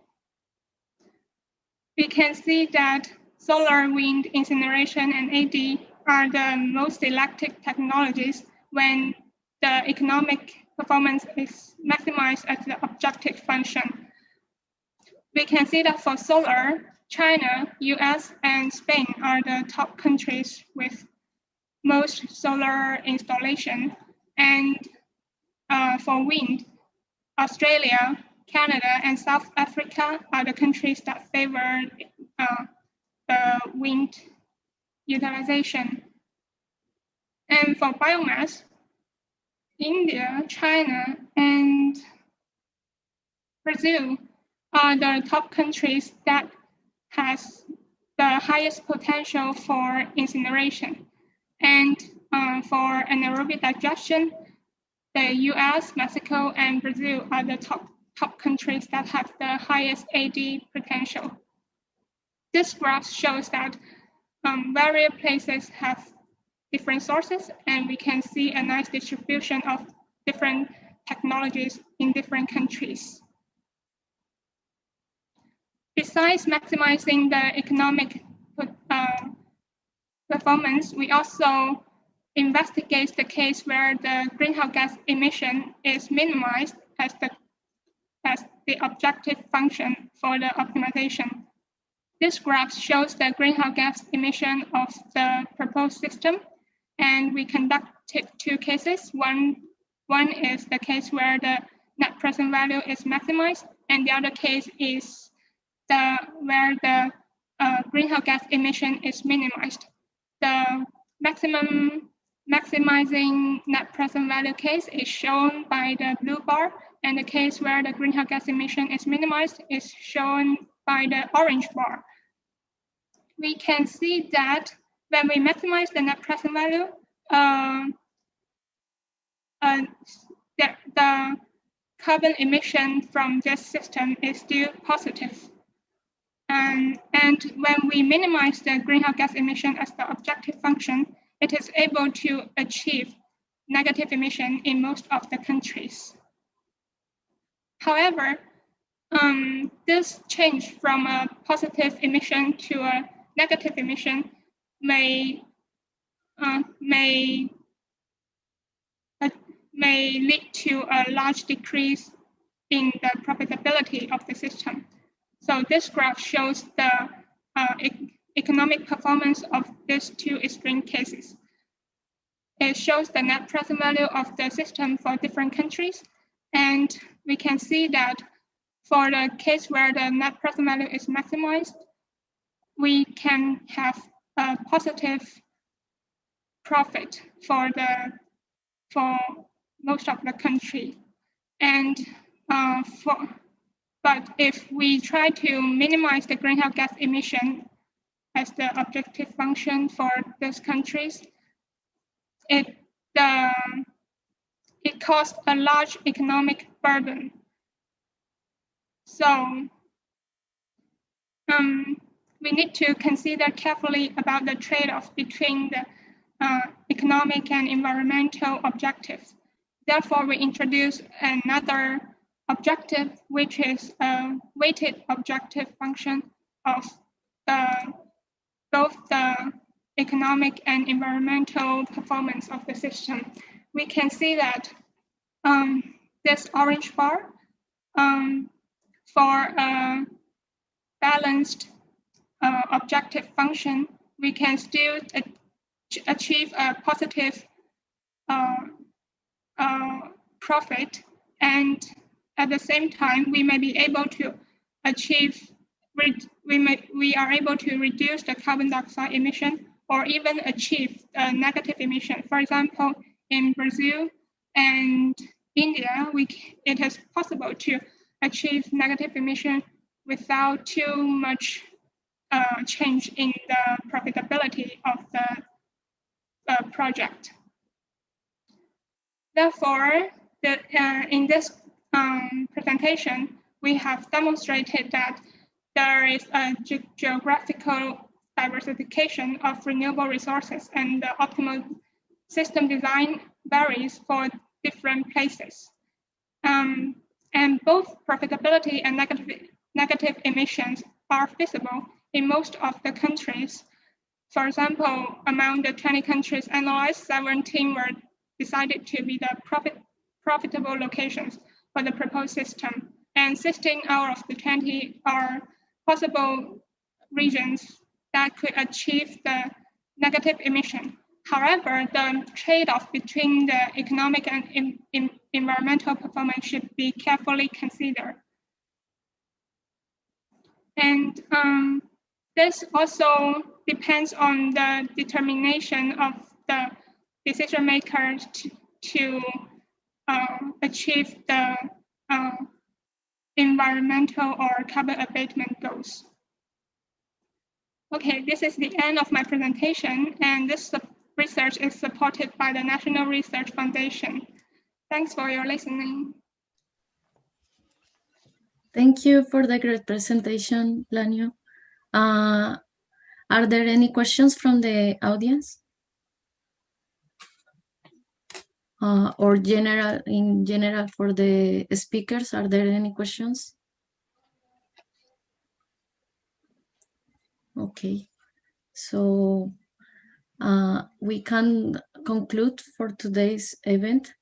Thanks to Professor Jong-Sik Ok for sharing this event, and thank you very much to everyone for joining this APRU virtual winter school session. A special thanks to the speakers that we have today, professors and students. We appreciate the thoughts that you bring your expertise to this gathering. For all the attendees, thank you very much for accompanying us today. We gently invite you to check the APRU webpage to be aware of the 2021 activities of APRU Sustainable Waste Management program and the important upcoming events such as the NATO conference in the late October this year at Seoul, Korea.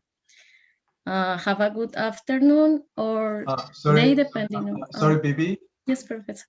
So just wonder, may I invite Tina Lin from APRU and have short introduction or any update for the APRU program activity, which might be of interest to the older student. Okay. So yeah, hello Tina. I just found you there. So could you just say hello to everyone, and if you have any update, you could let us know, and then I will briefly introduce for our program update just in 3 minutes to all of you. Okay, thank you, Professor Oak. Yes, I was around like through the whole session. I just like on and off of my camera. So thank you all for like attending this winter school. And I know this is the final session, and notice we have more students involved on each sessions. And today, like we almost reached like 70 students. So I'm very excited to see all the process and thank you for Professor Oak, and then the speakers from APR members and non-APR members to actually share the knowledge and exchange the ideas in this like very important topic. So like Professor Oak mentioned, we have this web page. I'm sure it's already shared on the chat box. And so we have upcoming waste management activities through the whole year. So this is just the beginning. And you'll probably receive a group email yesterday. So I list out a lot of conferences. You can submit your abstracts and posters to keep more engaging in this topic and with APRU. Yeah, I think Professor Oak can give us more details about how we're gonna follow up and how to be more engaged in this program. Thank you, everyone. Yeah. So thank you, Tina. So hello, everyone. I will just briefly share a flyer so we can look over this one. Yeah, so in this particular year, we have a few very important the meeting for the APRU, and one of them might be the P4G presidential meeting that's going to be held at the end of May. But other than here I'd like to share for update and acknowledge for the organizing this event together with our APRU program leaders. So I really thanks to Bill and David, Ali, and Ong, and Professor Chung-gu, Professor Hu, and Longbin. Longbin couldn't join today because he has a field trip. Other than I found the most of program leaders attended. And also Professor Chiha Wang and Professor Shannon Wang and Professor Zhang Xicheng and Christina. So thank you very much for your help throughout the, throughout the year. And actually from March, I actually had to discuss with the program leaders, and we talked about what might be a good, whether it will be a good idea for us to invite some global leaders and talk about sustainable development goal and waste management issue. So I can already say I invited a few of the APRU program leaders, actually the program directors, and also contact the speakers, mainly from APRU, the member university. But other than APRU member university, at the very beginning for the 5 speakers comes from the first speaker on March. She's coming from MIT, and she's quite well known in the field of the data-driven process for the energy policy. So she already sent out her presentation title to me. So I will share update and hope you can all join this global lecture series on March. And we continue this series for next 2 years. It's fully funded by our university and institute. And we already have all the confirmed speakers, but I'm just sharing a few of them. Our second speaker from Columbia University, as you know, the Earth Institute, there's Jeffrey Sachs is there. So she's currently chair of the department, and also she's the director of the Landfest Center for Sustainable Energy. And then May, our program, APRU program director, and also one of the most well-known ecologists. As you know, the biodiversity is one of the key topics in our program, whether this waste could eventually affect to the biodiversity. So David kindly accepted to give a global lecture on May, and he also served as an editorial board of science for the 8 years with a lot of engagement with NTU. So I really hope for you to join this global lecture, and he will talk about the NTU and NTU's program as well as his own research. And also at the May, if you remember last month, one of the most downloaded article in Science must be this policy forum with the leader of Global Soil Biodiversity Observation Network. And actually, I had a Zoom meeting with the director of this program, and they are currently working on global monitoring for the soils. And we recently talked about having MOU together. I'm pretty sure I shared the MOU draft with our program leaders and key members. Once we have the MOU, there will be several thousand samples collected from the world, will be all moving to German in that institute, and then the sample gonna be officially sent out to our center, our program. And we are in charge of analyzing certain soil properties, and we can share all the data and having some global mapping. This is really impactful research that work with the other global leaders. So you could probably join this important global lecture.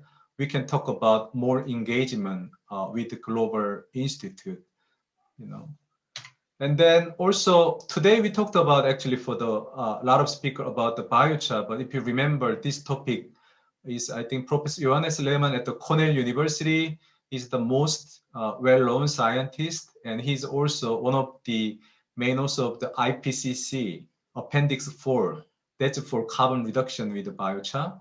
So he confirmed that he will give a talk, and he currently have another professorship at TUM, it's Technical University of Munich.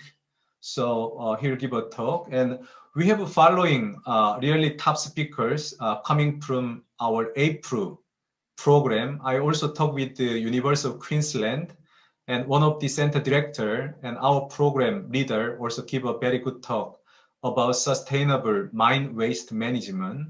So eventually, after this all the global lecture series, hopefully from next semester or early next year, we plan to officially open a class with 3 credits. And we are currently under discussion with NTU together with other leading university.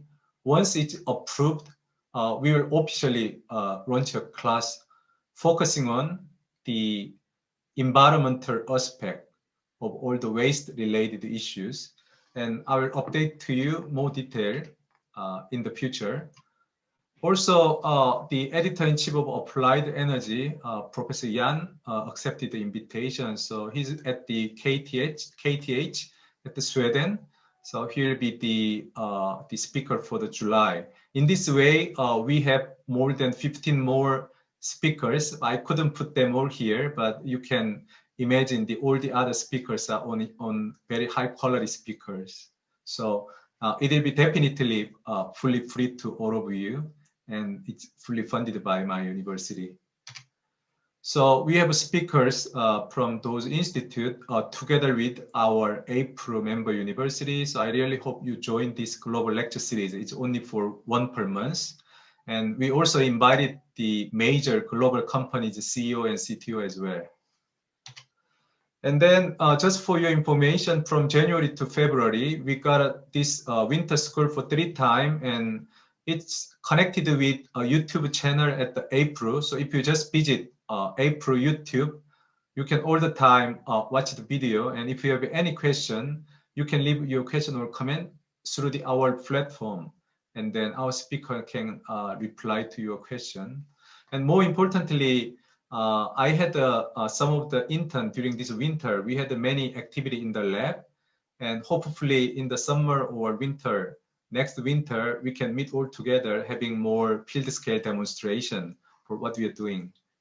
Okay.